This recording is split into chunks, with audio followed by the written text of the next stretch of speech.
Shalom, selamat pagi.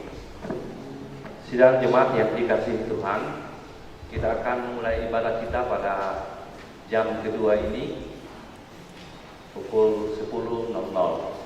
Namun sebelumnya beberapa hal yang perlu kami sampaikan.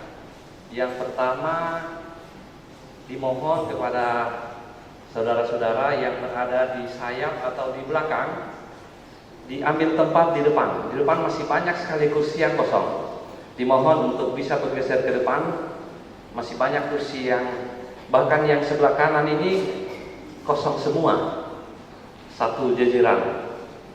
Dimohon supaya bisa terisi, supaya bisa simetris ruangan ini. Terima kasih. Yang ada di sayap boleh ambil tempat di dalam. Ya, terima kasih. Makasih. Silakan.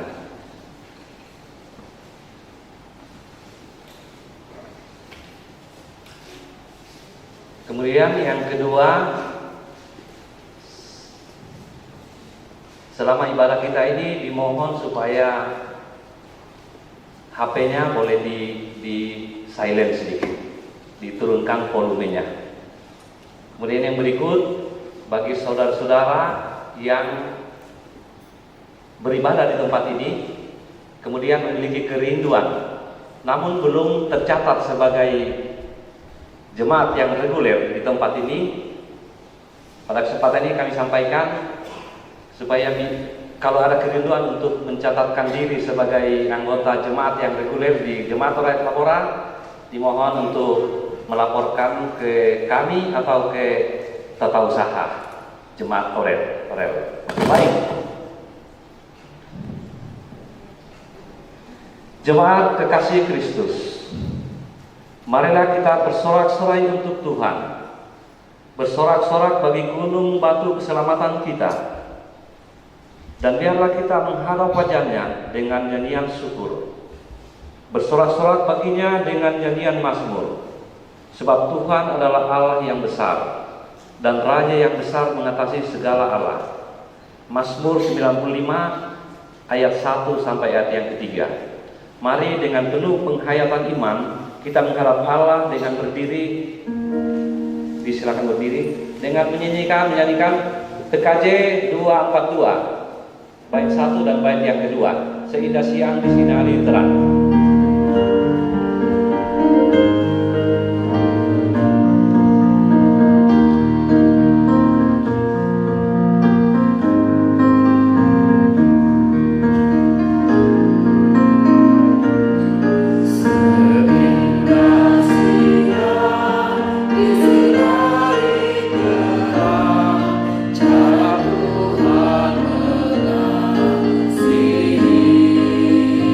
Tuhan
Pertolongan kita datang dari Tuhan yang telah menjadikan langit dan bumi, yang memelihara kasih setia-Nya dan yang tidak pernah meninggalkan pekerjaan tangan-Nya.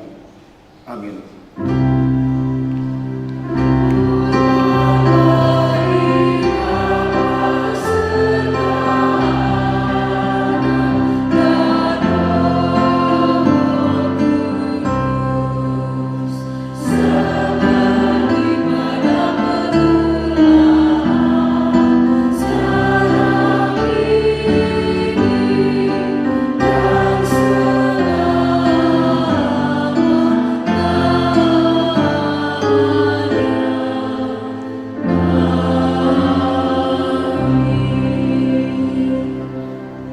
Anugerah dan sejahtera dari Allah Bapa kita dan dari Yesus Kristus Tuhan kita menyertai saudara-saudara. Amin.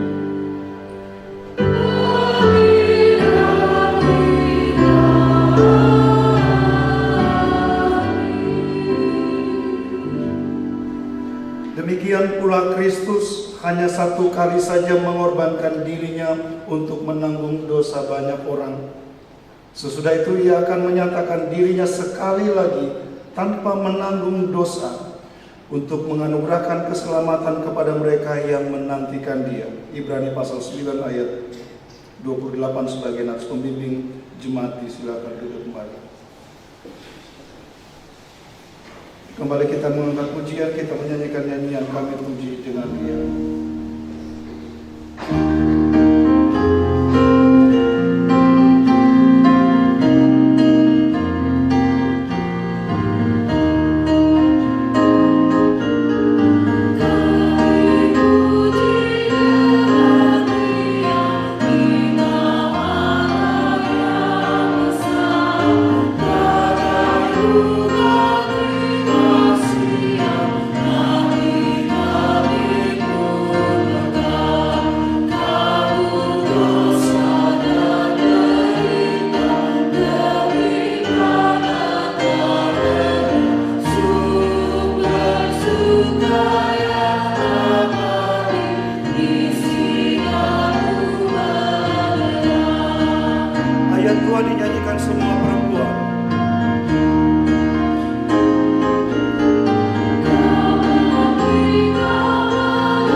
kasih saudara-saudara yang mengikuti ibadah ini dari rumah masing-masing, mari kita merendahkan diri di hadapan Allah, mempersiapkan hati kita untuk membaca dan merenungkan firman Tuhan. Tuhan menyertai saudara-saudara.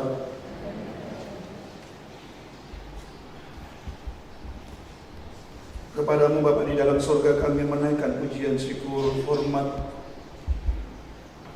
Bagimulah segala hormat dan kemuliaan dari sekarang sampai selama-lamanya. Kami berterima kasih oleh karena Engkau menyertai kami dengan setia. Kami mengucap syukur Engkau mengantarkan kami memasuki minggu yang baru di bulan yang baru ini Bapa. Kami mengucap syukur untuk semua yang kami telah terima dari tangan-Mu. Kami mengucap syukur untuk semua berkat-berkat-Mu yang selalu cukup dan bahkan berlimpah. Terima kasih untuk minggu baru, terima kasih untuk bulan baru Bapa. Beberapa di antara saudara-saudara kami tidak dapat melanjutkan perjalanan bersama kami. Tapi kami selalu tahu Tuhan, bahwa jalan-jalan Tuhan selalu sempurna bagi kami. Itu sebabnya kami mau Tuhan supaya di minggu yang baru, bahkan bulan yang baru ini Engkau kembali berjalan bersama kami lagi. Engkau saja yang kembali memperdengarkan suara kepada kami dan menunjukkan bagaimana mestinya kami hidup bagi-Mu. Supaya seluruh hidup kami ini hanya menyenangkan hati-Mu. Supaya semua hari-hari yang Kau percayakan kepada kami, kami isi dengan setia kepada-Mu sampai menutup mata. Bapa, anak-anak-Mu, kami semuanya rindu mendengarkan suara. Karena itu berfirmanlah bagi kami. Kami sedia mendengarkannya Bapa. Di dalam nama Yesus yang mengajar kami berdoa. Bapa kami yang di surga, dikuduskanlah nama-Mu. Datanglah kerajaan-Mu, jadilah kehendak-Mu di bumi seperti di surga. Berikanlah kami pada hari ini makanan kami yang secukupnya, dan ampunilah kami akan kesalahan. Janganlah membawa kami ke dalam pencobaan, tetapi lepaskanlah kami daripada itu. Karena Engkau yang punya kerajaan dan kuasa dan kemuliaan sampai selama-lamanya. Amin. Saudara-saudara, bagian Alkitab yang menjadi dasar pemberitaan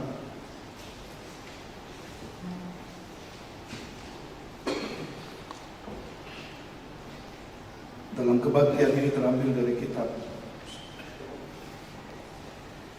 Zakaria pasal 6. Zakaria pasal 6 itu kitab kedua terakhir dalam perjanjian lama, kitab Zakaria pasal 6.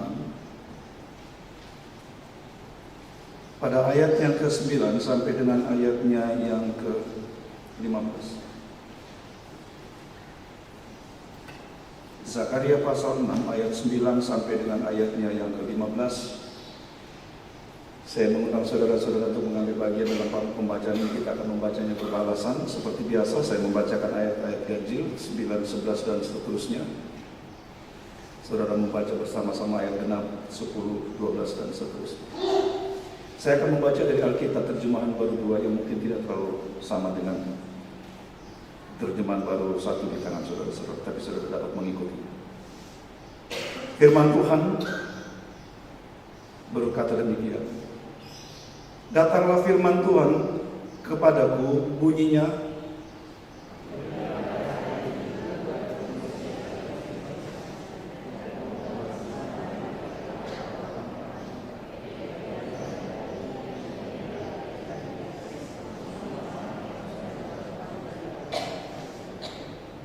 ambillah perak dan emas, buatlah mahkota, dan kenakanlah itu kepada imam besar Yosua bin Yosadak.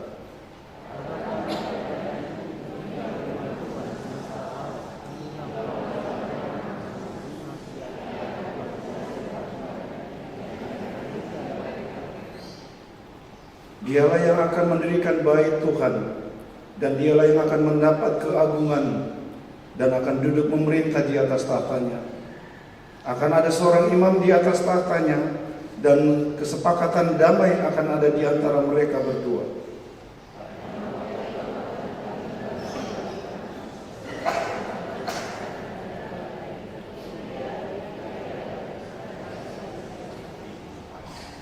Orang-orang dari jauh akan datang untuk turut membangun bait Tuhan, maka kamu akan mengetahui bahwa Tuhan semesta alam yang mengutus aku kepadamu. Hal ini akan terjadi apabila kamu sungguh-sungguh mendengarkan suara Tuhan Allahmu.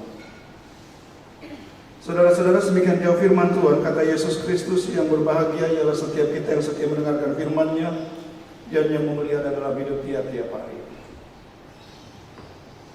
Jemaat Tuhan yang kekasih, saudara-saudara yang mengikuti ibadah ini dari rumah masing-masing, Nabi Zakaria merupakan salah seorang nabi yang menjalankan tugas kenabiannya sesudah orang Israel kembali dari pembuangan di Babel.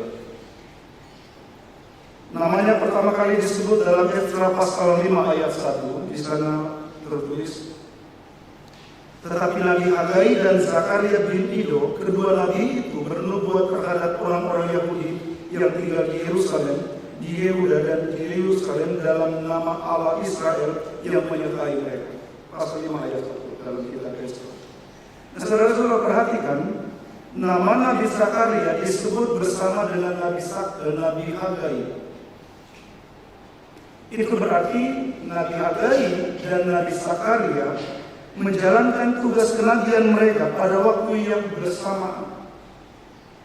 Saudara, di Kisah ayat 1 pasal 1 ayat 1 Zakaria dan pasal 1 ayat 1 Hagai, saudara akan tahu bahwa mereka hanya berbeda bulan. Zakaria menjalankan tugas kenabiannya pada tahun kedua pemerintahan Raja Darius, tahun kedua pemerintahan, pada bulan yang ke-8. Pada bulan ke-8 pada tahun kedua pemerintahan Raja Darius. Sementara Nabi Hagai menjalankan tugas kenabiannya pada tahun kedua bulan ke-6. Jadi sebelumnya. Itu berarti antara Nabi Hagai dan Nabi Zakaria ada 2 bulan. Bulan 6 dan bulan 8. Nabi Hagai sangat singkat dan kita juga tidak tahu kenapa Nabi Hagai kemudian tidak melanjutkan. Kemungkinan besar yang hanya kita bisa bilang mungkin Nabi Hagai meninggal. Tetapi yang pasti saudara-saudara, kedua nabi ini bekerja pada waktu yang hampir bersamaan. Sesudah 70 tahun, bangsa Israel berada di Babel sebagai orang-orang buangan atau tawanan, sebagaimana yang dinubuatkan oleh Nabi Yeremia. Allah kemudian menggerakkan Raja Persia, Kores, untuk mengizinkan Israel kembali ke Yerusalem, tanah leluhur mereka.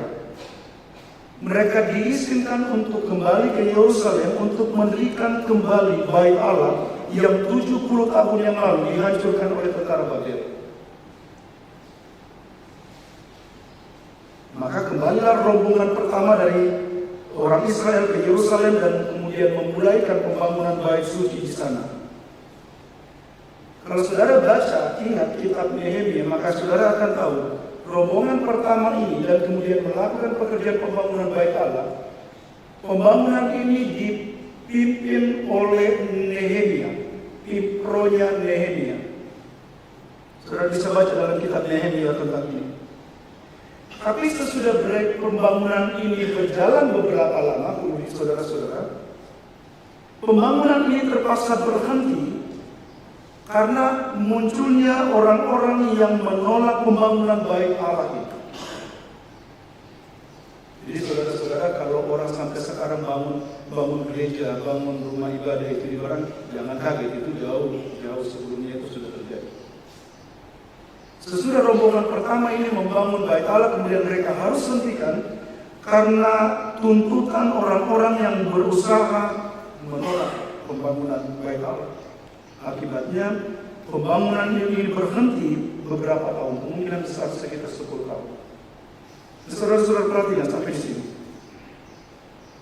Alkitab berbicara, bersaksi kepada kita tentang apa yang Allah buat untuk menyelamatkan dunia ini. Alkitab berisi tentang apa yang Allah buat untuk menyelamatkan dunia ini. Tetapi pada saat yang sama, iblis muncul untuk menghalang-halangi pekerjaan. Saudara bisa periksa Alkitab, bagaimana iblis berusaha menghalang-halangi pekerjaan. Kenapa? Karena iblis tahu kalau Bait Suci berdiri, Mesias datang. Karena iblis tahu kalau Bait Suci berdiri, Mesias datang, dia kalah. Iblis adalah penguasa dunia. Kalau Mesias datang, dia pasti dikalahkan. Iblis selalu menggunakan cara untuk menghalang-halangi Allah bekerja. Ingat, dia membuat Musa harus dibuang di dalam air.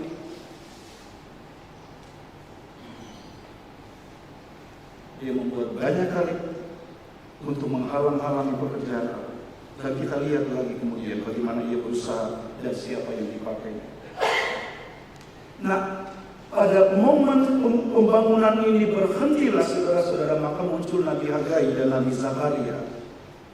Mereka muncul dan menyoroti dua hal yang berbeda dari kehidupan umat. Nabi Hagai memusatkan, mengkonsentrasikan beritanya, sorotannya kepada sikap masa bodoh orang Israel pada waktu itu. Saudara bisa baca pasal Hagai pasal 1 ayat 3 sampai 11. Karena berhenti, kemudian mereka sibuk membangun rumah masing-masing. Mereka sibuk bangun, pokoknya bangun semua, bangun kebun mereka, membangun kehidupan mereka sendiri. Mereka sibuk dengan itu dan mereka lupa. Mereka terbuai, terlena membangun kehidupan dan mereka lupa misi mereka pulang ialah membangun bangsa. Mereka sibuk dengan diri mereka sendiri dan lupa tujuan mereka pulang. Saya tiba-tiba ingin berhenti sampai di sini.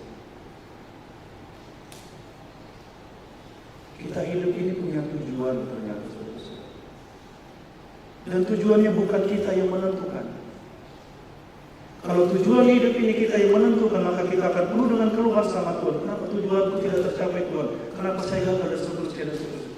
Karena kita kira hidup ini tentang tujuannya kita. Kita lupa bahwa tujuan hidup kita ini ialah Allah penentu.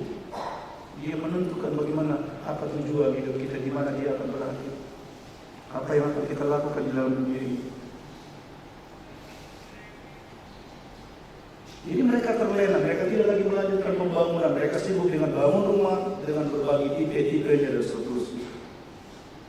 Sedangkan Nabi Zakaria mengkonsentrasikan pemberitaannya, sorotannya kepada dosa-dosa umat dan menuntut mereka untuk bertobat. Saudara bisa periksa Zakaria pasal 1 ayat 3 sampai dengan ayat 6.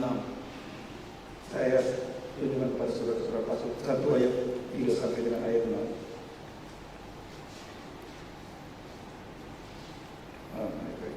Sebab itu katakanlah kepada mereka, beginilah firman Tuhan semesta alam, kembalilah kepadaku, demikianlah firman Tuhan semesta alam, maka aku akan kembali kepadamu. Janganlah kamu seperti nenek moyangmu yang diperingatkan oleh para nabi yang dahulu dengan berkata, beginilah firman Tuhan semesta alam, berbaliklah dari tingkah lakumu yang jahat dan perbuatanmu yang busuk. Tetapi mereka tidak mau mendengarkan dan tidak mau menghiraukan aku, demikianlah firman Tuhan. Jadi Nabi Zakaria bilang begini, kalau kamu hidup berdosa sama seperti dengan nenek moyangmu, kamu akan mengalami hal yang sama dengan mereka. Kalau kamu tetap hidup di dalam dosa, sama seperti nenek moyangmu, kalian akan mengalami hal yang sama. Itu sebabnya Nabi Zakaria bilang, bertobatlah, jangan ikut mereka. Di sisi lain kita disuruh meneladani orang tua kita, saudara-saudara. Tapi di sisi lain firman Tuhan bilang jangan meneladani. Tapi saudara-saudara tahu bagian mana dalam kehidupan orang tua kita yang tidak boleh kita ikut? Bagian mana dalam kehidupan orang-orang di sekitar kita yang tidak pantas untuk kita lakukan? Saudara-saudara yang muda mungkin lihat kehidupan orang tua saudara-saudara. Saudara-saudara lihat pemimpin-pemimpin di sekitar saudara-saudara. Saudara lihat orang-orang yang memegang otoritas dan saudara bilang mereka tidak pantas diteladani. Janganlah teladani.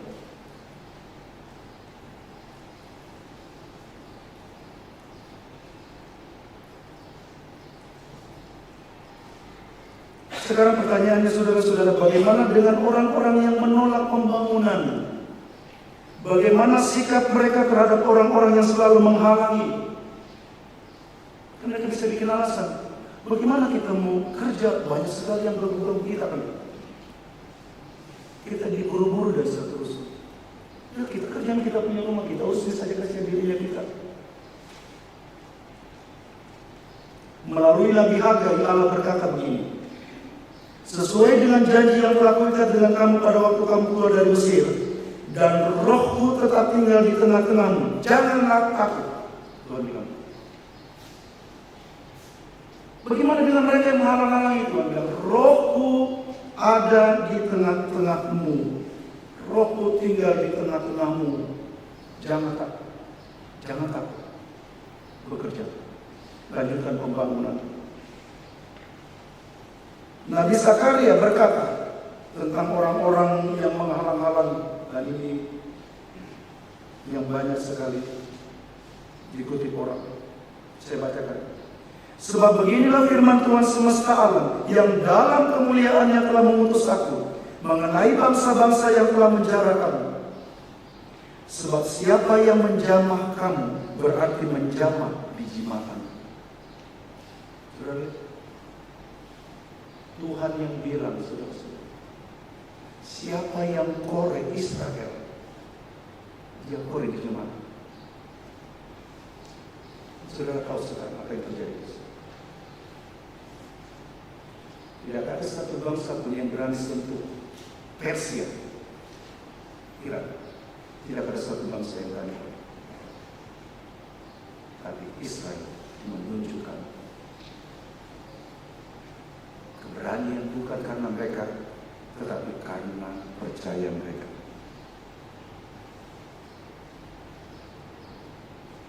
Di Rayon 5 kemarin, ya Ibu Mama Orang tidak hadir di diskon Rayon 5 kemarin, saya cerita ada, tapi saya tidak periksa lagi. Ada seorang kaisar Rusia bertanya dengan seorang teolog dan juga filsuf. Dia tanya begini, apa buktinya? Apa bukti yang kau bisa tunjukkan sama saya bahwa Allah itu ada? Apa bukti yang kau bisa tunjukkan kepada saya bahwa Allah itu ada? Teolog dan filsuf itu bilang begini, Baginda, satu-satunya yang saya dapat tunjukkan kepada Baginda bahwa Allah ada, ialah orang-orang Yahudi. Satu-satunya bukti bahwa Allah ada ialah adanya bangsa Israel. Tidak ada satu pun tentang hidup mereka yang salah diceritakan di sini. Nama mereka tetap sama sampai sekarang. Tanah mereka tetap sama sampai sekarang. Persia itu sudah terbagi menjadi Irak dan itu bangsa yang satu. Jadi saudara perhatikan bagaimana jaminan penyertaan Allah. Rohku ada di tengah-tengahmu. Siapa yang mengganggu kamu, itu sama dengan dia menjamah biji mata. Coba sentuh biji matanya orang saudara-saudara. Kalian berani? Coba lihat sampai kiri kanan. Coba sentuh biji mata. Paling bunyi.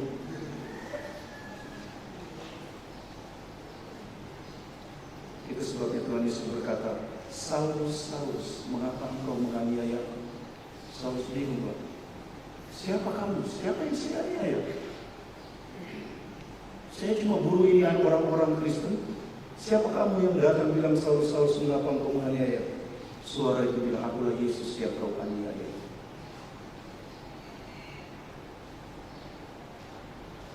Siapa yang menganiaya orang-orang percaya? Dia menganiaya Yesus sendiri. Dan siapa yang akan bertindak? Yesus sendiri. Jadi jangan takut. Nah sekarang saudara-saudara, kalau Nabi Zakaria berbicara tentang dosa-dosa, mengecam dosa-dosa umat, sekarang pertanyaannya, apa dosa-dosa mereka? Nah,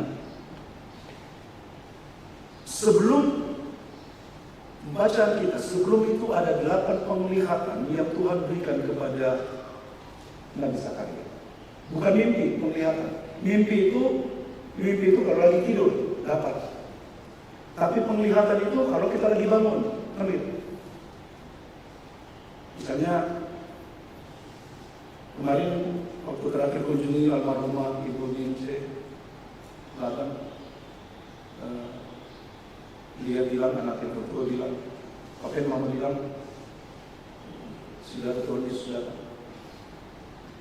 Dia lihat Tuhan Yesus. Saudara pernah dengar mungkin orang yang bilang mereka melihat orang-orang yang mereka kasih. Itu penglihatan, bukan mimpi. Bangun, harus masih lihat ke mata gitu. Jadi Tuhan Tuhan juga pakai mimpi dalam banyak hal. Tapi Tuhan menggunakan cara-cara itu untuk menunjukkan. Ada 8 penglihatan, saudara-saudara saya setuju di sini. Pertama penunggang kuda di antara pohon-pohon urat, kemudian ada kedua 4 tanduk dan 4 pengrajin, kemudian juru ukur, kemudian keempat penglihatan tentang Yosua, sang imam besar, kemudian kaki dia emas dan 2 pohon zaitun itu tentang Zerubabel, dan kemudian gulungan kitab yang terbang, kemudian perempuan di dalam bakul, dan 4 kereta perang. Di dalam pasal 5 itu ada 2 penglihatan yang dilihat oleh Nabi Zakaria yang berhubungan dengan dosa umat. Apa itu? Pertama, Nabi melihat gulungan kitab yang terbang. Sudah bisa lihat di situ. Kemudian artinya apa? Aku lihat sebuah gulungan kitab yang terbang panjang di bawah saudara-saudara, lalu ia berkata, inilah tutup yang keluar melimpah seluruh negeri. Sebab menurut sisi yang satu, setiap orang yang mencuri akan mendapat hukuman. Menurut sisi badannya, setiap orang yang bersumpah palsu akan mendapat hukuman. Ini yang pertama.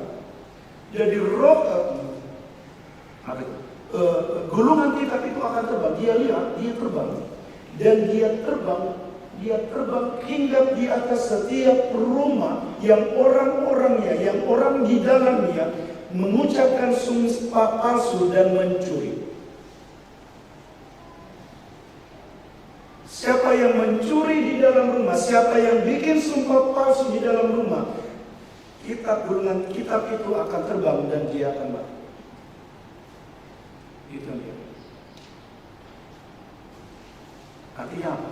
Dosa umat ialah bersumpah palsu dan mencuri. Tapi jangan cuma berpikir di soal mencuri dan mencuri. Mencuri menggunakan bagian tubuhnya untuk, dan bersumpah palsu menggunakan suaranya, mulutnya. Sudah tangkap maksudnya? Ini tentang dosa yang kita lakukan dan yang kita ucapkan. Jaga kata-kata. Setiap dosa yang keluar, setiap kata-kata yang melukai, menyakiti, dan setiap tindakan-tindakan jahat yang kita lakukan. Dan yang kedua, dalam pasal 5 juga Nabi melihat, ini dia melihat ada rantang. Di Alkitab terjemahan baru saudara-saudara itu rantang di sana, tapi di sini dibilang dalam tempayan. Dia melihat rantang tempayan dan yang sedang dibawa oleh 2 orang malaikat, 2 orang perempuan. Ketika dibuka itu tutup rantang, di sana ada perempuan. Ada perempuan. Dan kemudian ditutup kuat-kuat itu rantang. Disuruh itu perempuan tetap ada di dalam. Kemudian dibawa pergi ke mana? Ke tanah Sinear. Tanah Sinear itu nama lain bagi bangsa Babel. Nama kunonya Sinear. Mereka kan dulu sebelumnya dari situ. Sekarang perempuan dalam rantang itu dikembalikan ke Babel. Nabi Zakaria bilang begini, jangan kamu bawa dosa-dosa yang kamu bikin di Babel di sini. Apa yang kamu bikin di Babel, jangan kamu bikin di sini. Makanya kita bayu di sana dikatakan tentang Babel. Babel adalah simbol kejahatan yang luar biasa, dosa. Jadi orang-orang Israel yang dari Babel selama 70 tahun, saudara bisa bayangkan kita hidup 70 tahun di satu negeri. Tentu kita dipengaruhi cara hidup, penyembahan-penyembahan, dan kemungkinan perempuan yang ada di dalam rantang ini kemungkinan mewakili kepercayaan dewa atau Allah bangsa Babel. Jadi Nabi Zakaria bilang, dosa-dosa, perbuatan-perbuatan dosa yang kamu bikin di Babel, jangan bawa di sini. Pergi ke sana.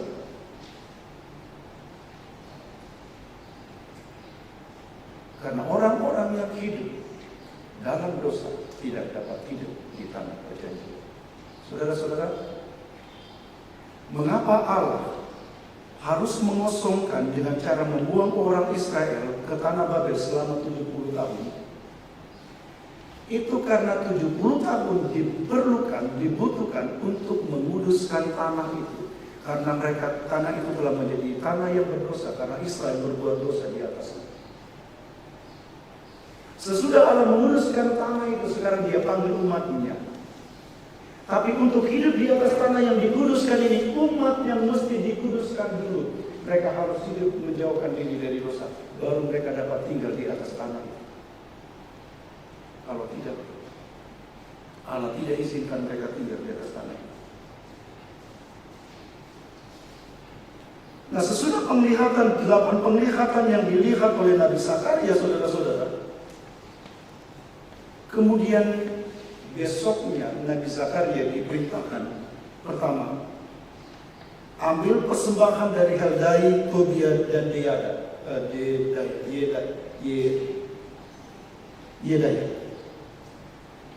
Rupanya ini orang-orang kaya yang juga ikut pulang sambil membawa seluruh kekayaan mereka. Dan kemudian yang kedua, dari persembahan mereka yang berupa emas itu bikin mahkota. Dan mahkota itu kamu taruh di atas kepalanya Yosua bin Josadak, imam besar. Sampai di sini tidak ada masalah, saudara-saudara. Dia pergi, ambil, Tuhan suruh saya kumpulkan persembahan dari kamu emas dan seterusnya. Oke, dia dapat. Kemudian dia lebur dan kemudian dia bikin mahkota. Di sini masalahnya kemudian. Mahkota itu dia taruh di atas kepala Yosia bin Yosadak. Yosua bin Yosadak ialah imam besar. Tapi ada nama lain yang lebih penting, misalnya yang berhak atas mahkota itu ialah Zerubabel. Mahkota adalah simbol raja, kan saudara-saudara? Dan yang berhak atas kerajaan itu ialah Zerubabel, karena Zerubabel adalah keturunan Daud, bukan Yosua. Tapi kemudian kita mengerti, saudara-saudara, bahwa tindakan ini ialah sebuah tindakan simbolik tentang kedatangan Mesias. Nabi Zakaria tentang melalui Allah sedang memberitakan kepada Zakaria untuk melakukan sebuah tindakan simbolik tentang kedatangan Mesias nanti. 3 orang yang memberi persembahan, saudara ingat di dalam Alkitab? Kisah tentang apa?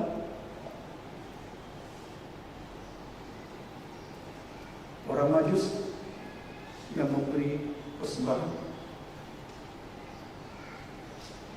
Saudara tahu kenapa bayi Maria diberi nama Yesus? Karena itu nama lain Yosua, Allah menyelamatkan. Jadi tindakan Zakaria ini ialah tindakan yang memberikan gambaran tentang Yesus Sang Mesias itu datang. Dan ketika dia datang, dia akan menyatukan dua jabatan yang berbeda pada dirinya, imam dan raja. Dia akan menjadi imam dan raja untuk mendirikan bait suci. Dan kita tahu saudara-saudara, Yesus menjadi imam dengan mempersembahkan dirinya sendiri. Wahyu pasal 1 ayat 5 katakan, ia mempersembahkan darahnya sebagai darah yang benar, yang suci, supaya melaluinya kita ditebus, kita diampuni. Sesudah kita diampuni, kita menjadi kerajaan imam, kita menjadi umat yang mengabdi kepadanya sebagai raja. Yesus menjadi raja dengan menjalankan tugas, sesudah ia menjalankan tugasnya sebagai imam. Nah, saudara-saudara yang terkasih, semua yang kita baca ini tentang Israel. Apa yang kita baca ialah apa yang Zakaria katakan kepada umat Israel dan bukan kepada kita. Tapi dari sini saudara-saudara, firman Tuhan hendak menyampaikan kepada kita, Allah adalah pemilik dan pengatur sejarah. Ia berkuasa berbicara apa yang akan terjadi 70 tahun, ratusan tahun sesudah kita. Dia berkuasa untuk berbicara tentang apa yang akan terjadi di tahun-tahun sesudah saudara-saudara. Saya bilang begini,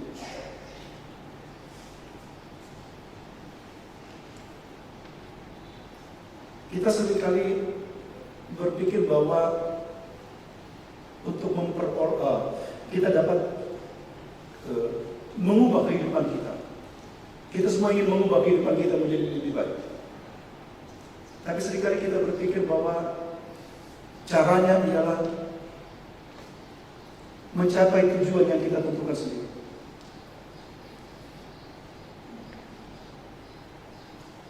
Kita bosan hidup dengan apa yang ada. Kita ingin peningkatan. Jabatan di kantor begini, kita ingin begitu. Itu wajar saja, saudara.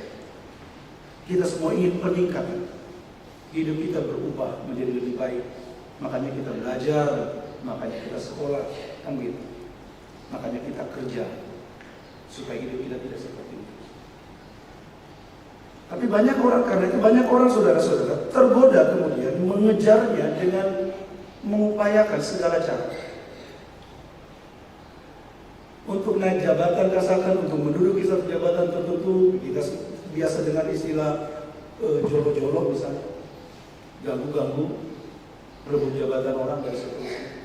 Kita bekerja dengan cara kita sendiri, dengan segala cara yang kita anggap halal kita lakukan.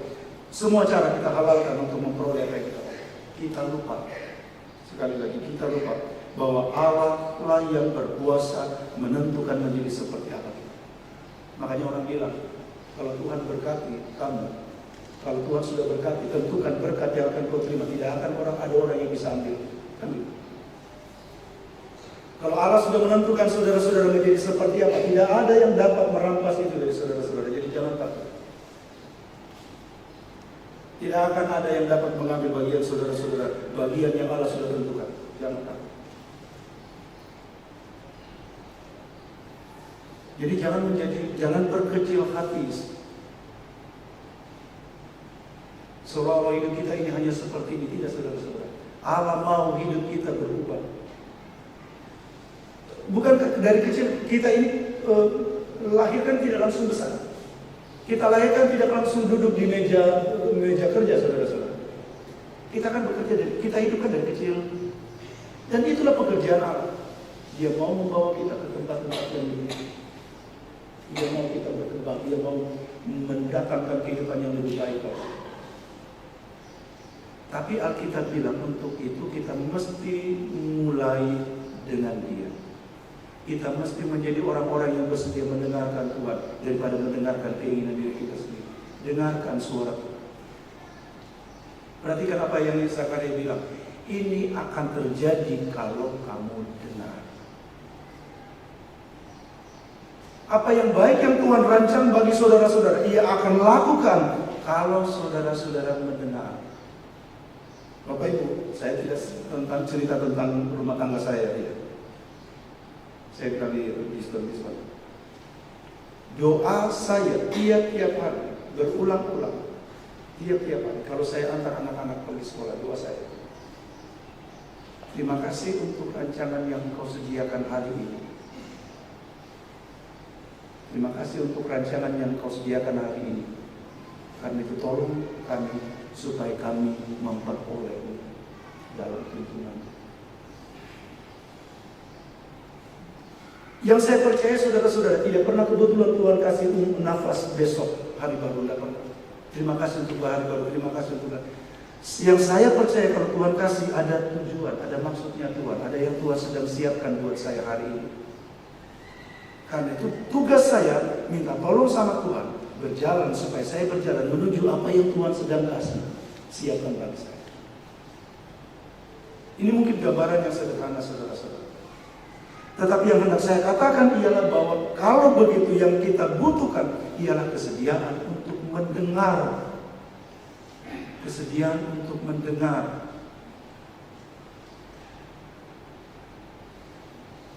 Dan dengarlah suara Tuhan. Dengarlah pimpinannya saudara-saudara. Ia telah membuktikan dirinya adalah penguasa atas sejarah. Ini buktinya. Dan Israel adalah bukti. Dia adalah penguasa sejarah kita. Dia adalah satu-satunya yang berkuasa untuk berbicara dan berkata kapan kita selesai. Dia dan hanya dia yang berkuasa dapat menentukan itu. Karena itu dengarlah suara.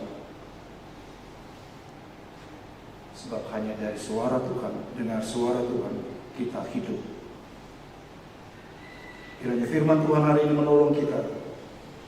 Dan seharus untuk memahami lebih dalam lagi makna perjamuan kudus yang kita laksanakan hari ini. Melalui perjamuan kudus ini kita sedang menyaksikan penggenapan janji Allah bahwa di dalam Yesus Kristus melalui tubuh dan darahnya kita menjadi satu di dalam Dia. Di dalam Yesus Kristus Sang Mesias itu kita memperoleh keselamatan dari Allah kita. Tuhan Yesus memberkati.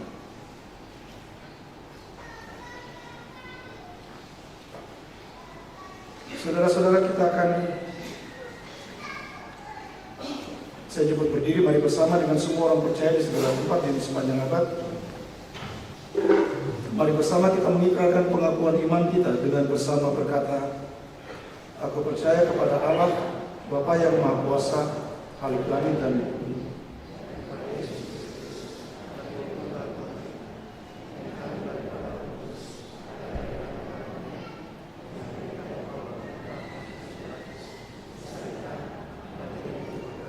Turut dalam kerajaan maut pada hari yang ketiga, bangkit dari naik ke surga, duduk di sebelah kanan Allah, dan yang akan datang dari sana untuk menghakimi orang yang hidup dan yang mati. Aku percaya kepada Roh Kudus, Gereja yang kudus dan persekutuan orang kudus, pengampunan dosa, kebangkitan dan hidup yang kekal. Jemaat silakan duduk, kita akan mendengarkan kesaksian pujian dari Ikatan Mahasiswa Papua.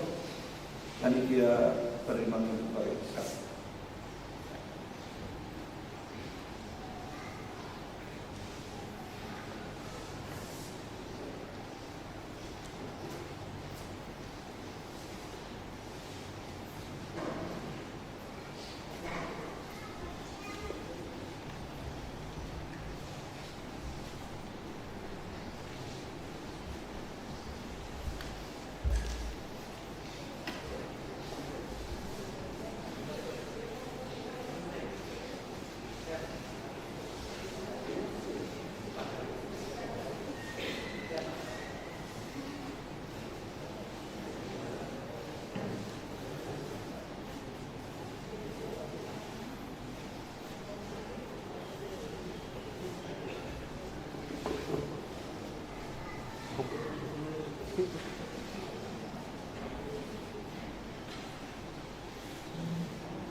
Nah, baik, shalom. Puji Tuhan, pertama kami patut ucap syukur kepada Tuhan atas kasih dan kuasa-Nya. Bagaimana kami dapat Tuhan Tuhan. Kemudian bersyukur terima kasih kepada PBJ dan jemaat saya dan juga memberikan kesempatan untuk kesaksian melalui kemudian. Kami akan bakal kemudian pada masa daerahkan dan pada rasanya kami tuangkan.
Terima kasih atas pujian, lagu-lagu pujian dari panitia penerimaan mahasiswa baru Ikatan Muda, Ikatan Pelajar dan Mahasiswa Papua Pegunungan bagian tengah.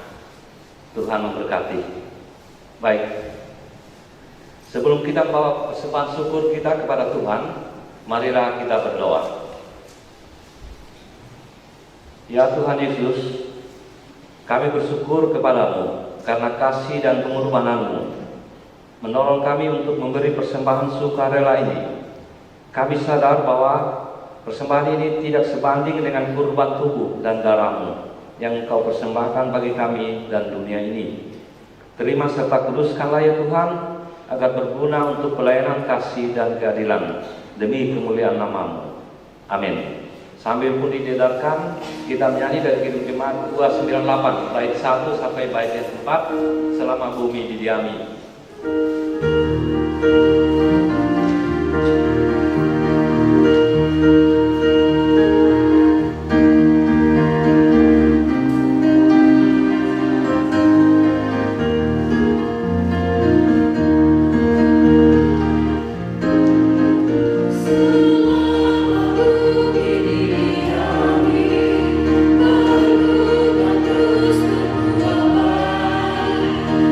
Engkau yang Allah Bapa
Tuhan menyertai saudara-saudara. Ya Tuhan, pimpinlah kami dengan roh-Mu, supaya kami dapat memahami dan menghayati kabar keselamatan yang diberitakan melalui pelayanan perjamuan kudus ini. Amin. Saudara-saudara, dalam kebaktian ini kita akan bersama-sama mengambil bagian dalam perjamuan kudus.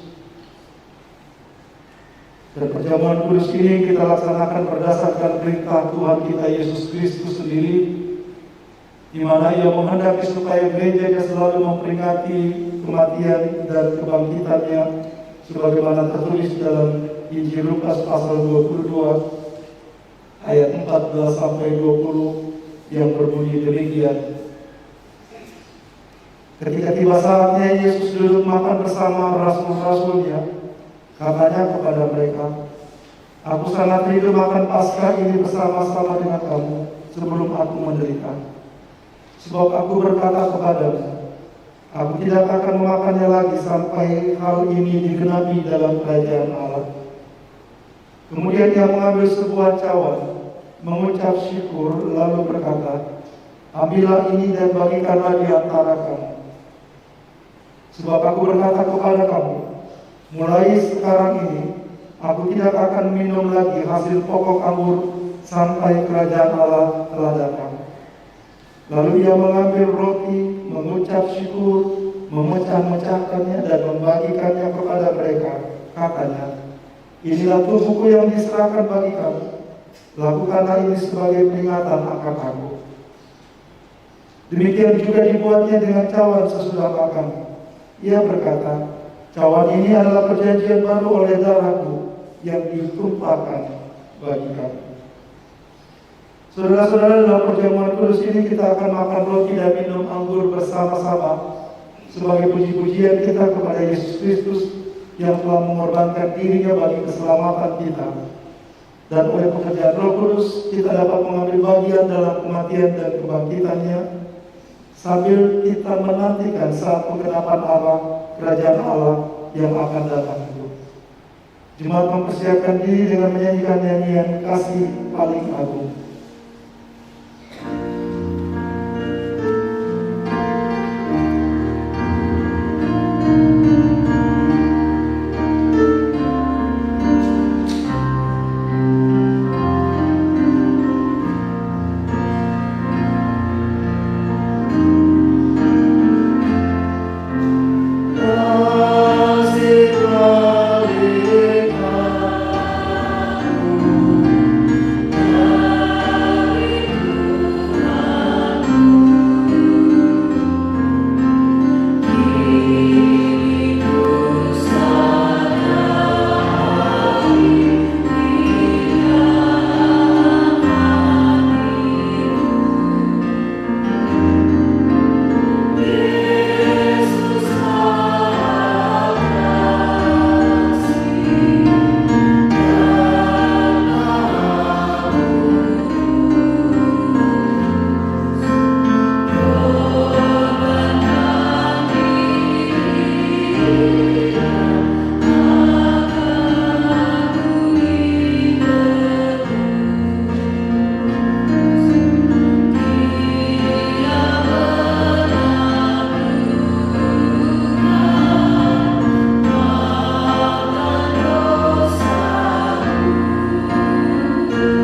Perjamuan kudus ini adalah peringatan akan kematian dan kebangkitan Tuhan kita Yesus Kristus. Maka janganlah hati kita terikat pada roti dan anggur yang kelihatan ini, melainkan hendaklah kita mengarahkan hati kita kepada Yesus Kristus Tuhan kita. Mari berdoa. Ya Tuhan, kasihanilah kami orang-orang berdosa ini. Amin. Kepada saudara-saudara yang telah mempersiapkan diri untuk mengambil bagian dalam perjamuan kudus ini, saudara-saudara anggota Sidih Jemaat dan Baptisan Dewasa, silakan berdiri. Marilah, karena segala sesuatunya telah tersedia.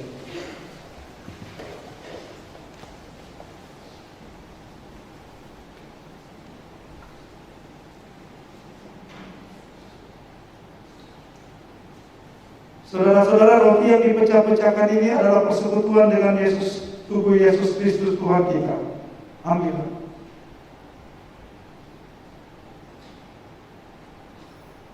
Saudara-saudara, cawan pengucapan syukur ini adalah persekutuan dengan darah Yesus Kristus Tuhan kita. Ambillah.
Saudara-saudara, makanlah. Yesus berkata, inilah tubuhku yang telah diserahkan bagi kamu. Perbuatlah ini menjadi peringatan akan aku.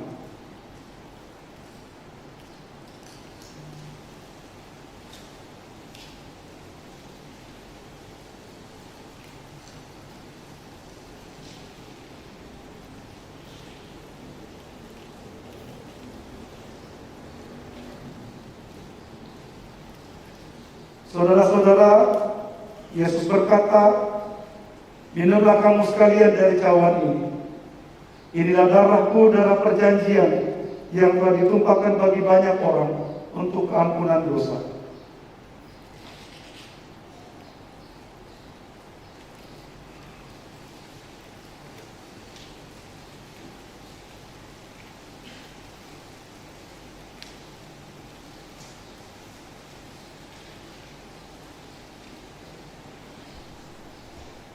Bagi saudara-saudara yang telah mengikuti perjamuan kudus ini, sekarang arahkanlah hatimu kepada Tuhan dan terimalah berkat-Nya.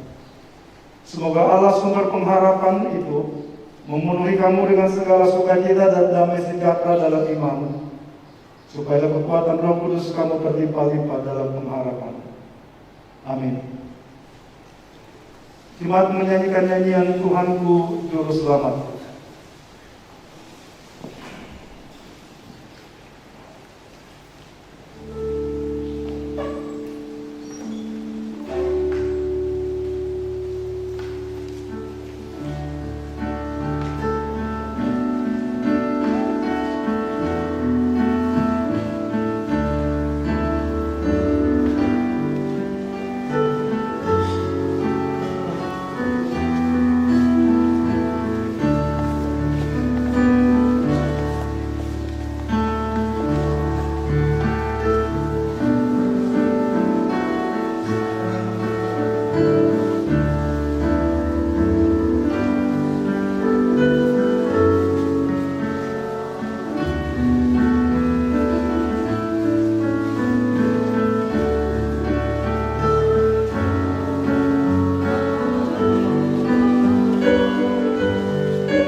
bersama Mazmur Pujian, Mazmur 103 ayat 1 sampai dengan ayat 4. Mazmur 103 ayat 1 sampai dengan ayat 4 kita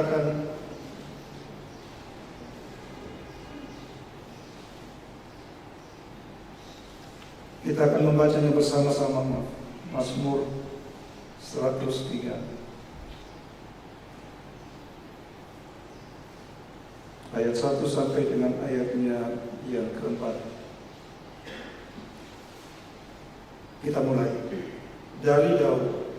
Pujilah Tuhan, hai jiwaku, pujilah namanya yang kudus, hai segenap batinku.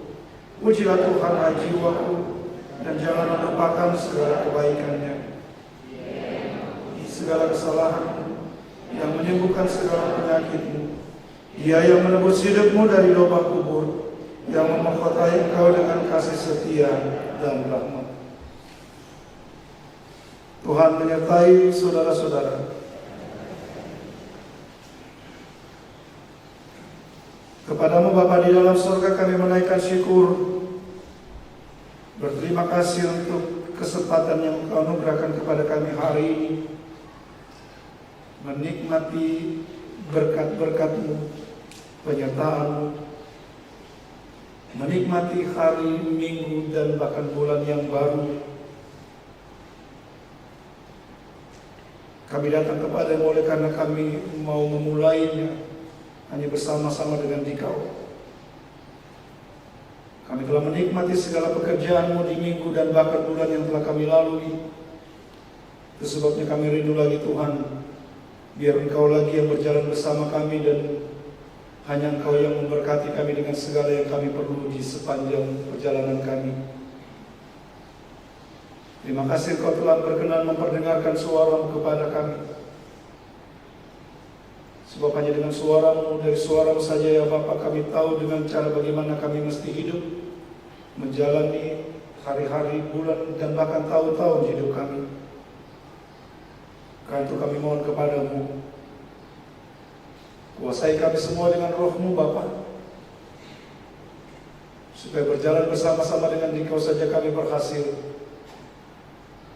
Bahkan saat kami harus melewati bagian-bagian yang sulit dalam hidup kami, tenanglah kami oleh karena kami tahu kami tidak sendirian. Bapa di dalam surga,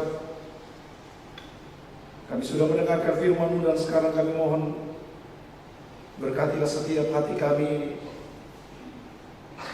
supaya kami anak-anak-Mu ini tidak hanya menjadi pendengar-pendengar firman-Mu saja, tapi kami menjadi pelakunya dalam hidup tiap-tiap hari kami. Dan biarlah berdasarkan firman-Mu ini kami hidup, melanjutkan hidup kami masing-masing. Anak-anak-Mu di tengah-tengah tanggung jawab sebagai aparatur sipil negara, TNI dan Polri, mereka yang bekerja di berbagai bidang lapangan pekerjaan, wira swasta, bahkan anak-anak-Mu yang menjalankan usaha-usaha keluarga, Engkau berkati kami semua Bapa, supaya dalam semua yang kami kerjakan kami kembali mengalami penyertaan-Mu lagi dan kuasa-Mu. Kami daripada itu supaya tempat di mana kami pergi mengabdi dan bekerja, tempat menjadi kami bertempat di mana kami berbuah dan memberikan segala yang terbaik dari hidup kami bagi-Mu Bapa. Lebih daripada itu kami juga mohon supaya Engkau mengasihi hati dan pikiran kami, menguasai setiap kata dan tingkah laku kami. Jagai kami Bapa, supaya tidak ada yang jahat kami yang buat di hadapan-Mu. Tidak ada yang kami buat yang menyakiti sesama kami. Tidak ada yang kami buat melukai hati sesama kami. Tapi oleh karena pimpinan-Mu, setiap kata dan tindakan kami daripadanya menjadi sebuah kesaksian tentang Engkau, ya Juru Selamat yang kami ikuti. Dari tengah hidup bersama kami sebagai jemaat-Mu, kami datang mengucap syukur oleh karena tahu dan bahkan menyaksikan cara Tuhan memberkati hidup kami. Ada banyak hal Tuhan kerjakan mendatangkan kebaikan di dalam hidup kami. Ada banyak keberhasilan, ada banyak pencapaian, ada banyak sukacita yang Engkau anugerahkan kepada kami. Karena itu kepadamu kami datang menaikkan syukur kepadamu yang menyediakan Secarus kami datang mengucap syukur bersama dengan semua anak-anak-Mu yang Kau tambahkan 1 tahun usia antara tanggal 28 Oktober sampai dengan tanggal 3 November hari ini. Mereka yang Kau anugerahkan 1 tahun usia dalam perjalanan hidup mereka sebagai pribadi dan mereka sebagai suami dan istri dalam pernikahan. Seharusnya kami datang menyebut di hadapan kekasih-kekasih kami yang Kau tambahkan 1 tahun usia hari ini. Kekasih kami Bapak Yu Salman Iswanto, kekasih kami Noviana Putri Paginta, kekasih kami Edi Padandi, kekasih kami Lovalin Noveltri.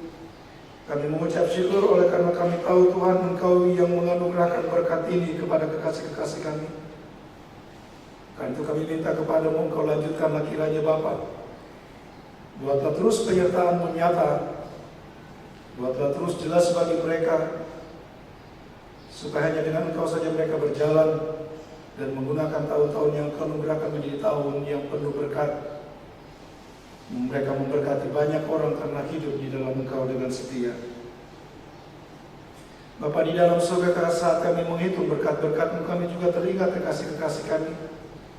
Mereka yang terus menjalani kehidupan mereka memikul beban sakit penyakit, kelemahan-kelemahan tubuh.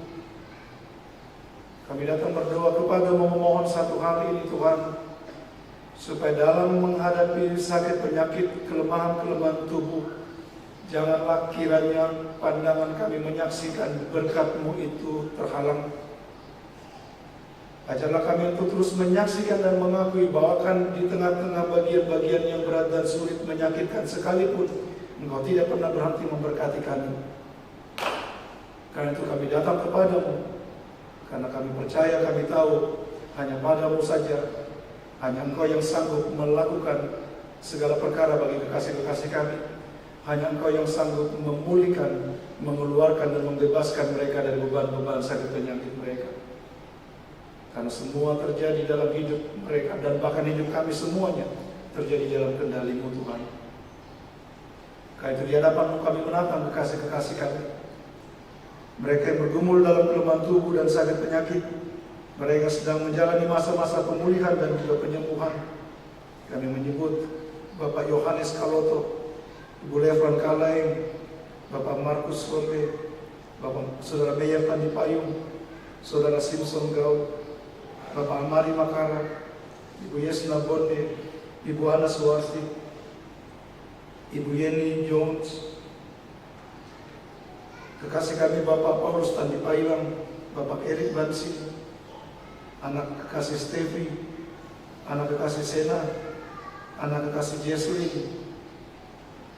Juga kami datang berdoa dari tengah-tengah duka cita yang dialami oleh kekasih kami keluarga besar Laban.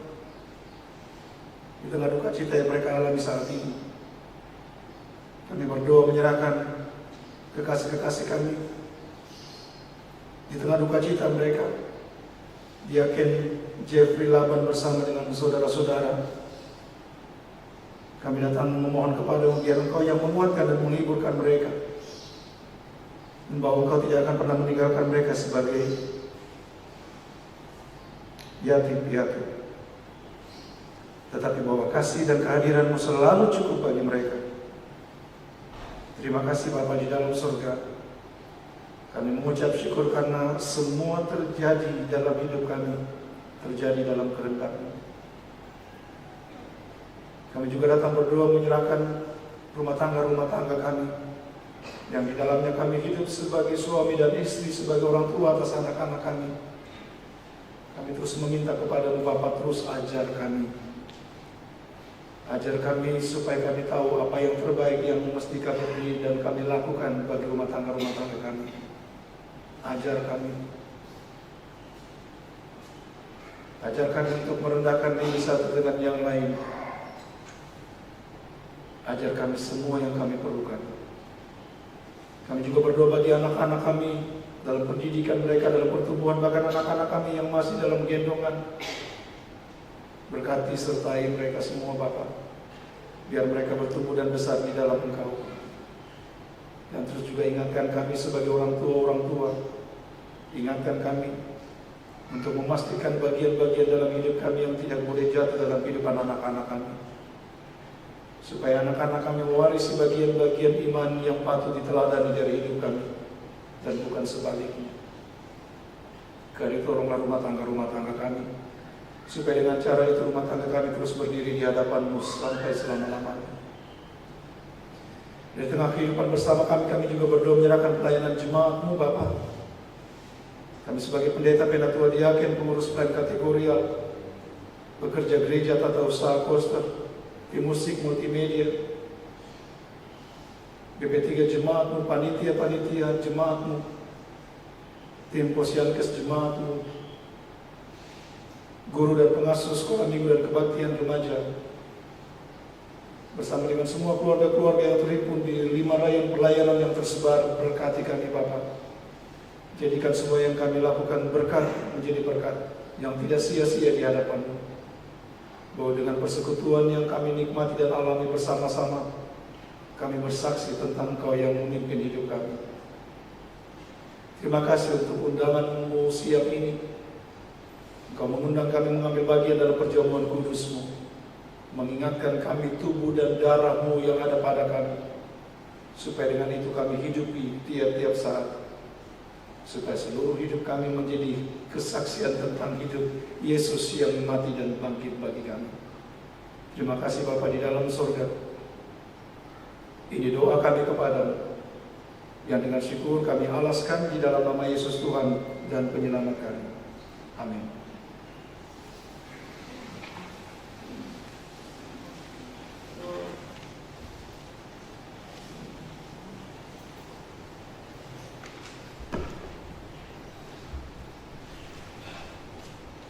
Selamat pagi menjelang siang, Bapak dan Ibu Saudara yang dikasihi Tuhan.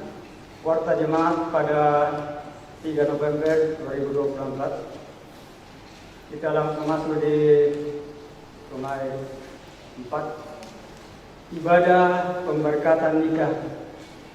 Ibadah pemberkatan nikah antara saudara Freddy Rizal dengan Siti M di gedung Gereja Orel dilaksanakan pada hari Sabtu tanggal 9 November 2024. Pelayan Pendeta Elaser Ngode dan yang bertugas adalah Rayon 3. Pengembalaan dilaksanakan pada Rabu 6 November dan 7 November 2024 pukul 5 sore di konsistori, dan pertemuan dengan kedua orang tua dan majelis Rayon 3 pada Jumat tanggal 8 November 2024 pukul 5 sore di konsistori.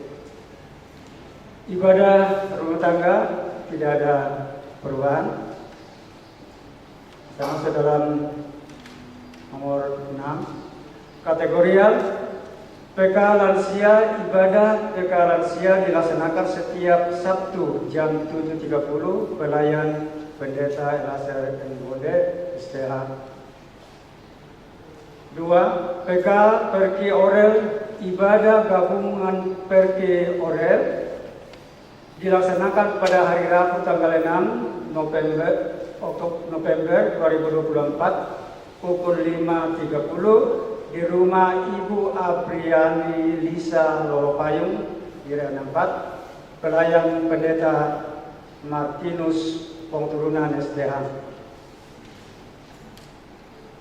Kemudian berikut, atas nama Pendeta Majelis dan seluruh anggota jemaat mengucapkan selamat ulang tahun kepada saudara yang berulang tahun pada tanggal 3 November sampai dengan tanggal 9 November 2024. Tuhan Yesus memberkati dan sehat selalu.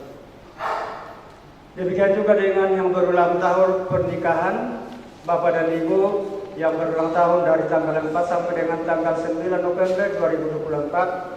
Atas nama Pendeta Majelis dan seluruh anggota jemaat, selamat berbahagia dan sehat selalu dalam rumah tangga. Persembahan syukur bulanan, minggu depan akan dilaksanakan persembahan syukur bulanan. Silakan Bapak dan Ibu ambil raportnya, sudah disiapkan di kota di depan. Paduan suara jemaat Orel Latihan paduan suara jemaat orel dilaksanakan setiap hari setelah ibadah jam ketiga pukul 7. Diharapkan kehadirannya tepat pada waktu. Aksi dana.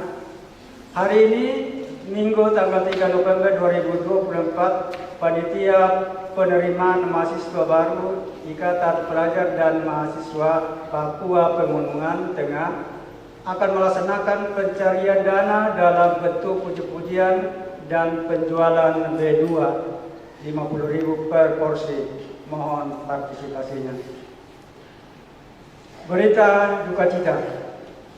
Telah dipanggil Tuhan kembali kepadanya orang tua kita almarhum Ibu Dince Nusada Laban pada tanggal 2 hari Sabtu kemarin 2024 di Rumah Sakit Batermas. Ini berada di Rayon 4 dan penguburan sebentar dilaksanakan pada jam 19.30 dengan alaman Jalan Malik 2 nomor 27. Kami ulangi, berada pada Rayon 2.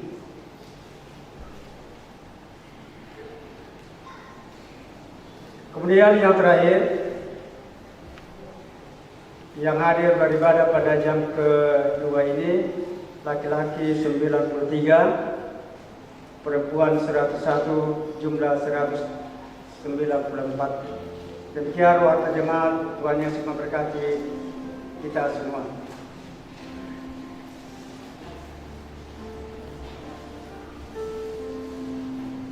Jemaat berdiri, mari kita mengakhiri ibadah ini. Kita nyanyikan nyanyian Hai Musafir Mau Kemana.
Firman Tuhan dan pergilah bersama berkat-Nya.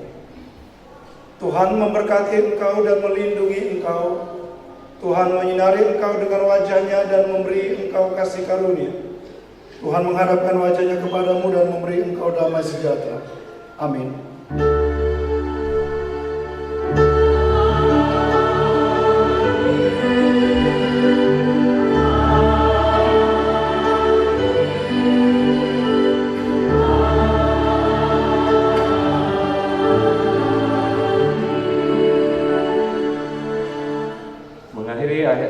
demikian ibadah kita pada pagi hari ini, kita kembali menyanyikan Kidung Jemaat 400 bait 1 dan bait yang kedua.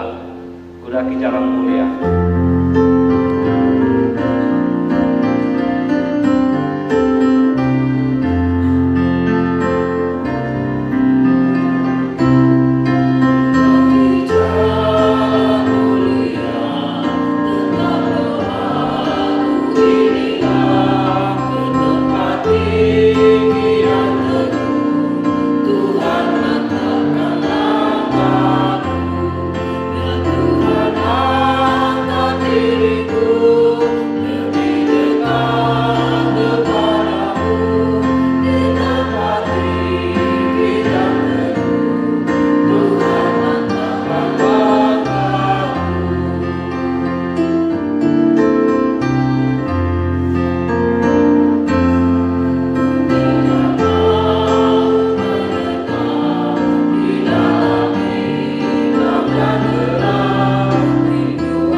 Ya, demikian ibadah kita. Atas nama Majelis Jemaat Rakyat Lamora, saya ucapkan selamat hari Minggu, selamat menikmati berkat dari Tuhan kita Yesus Kristus.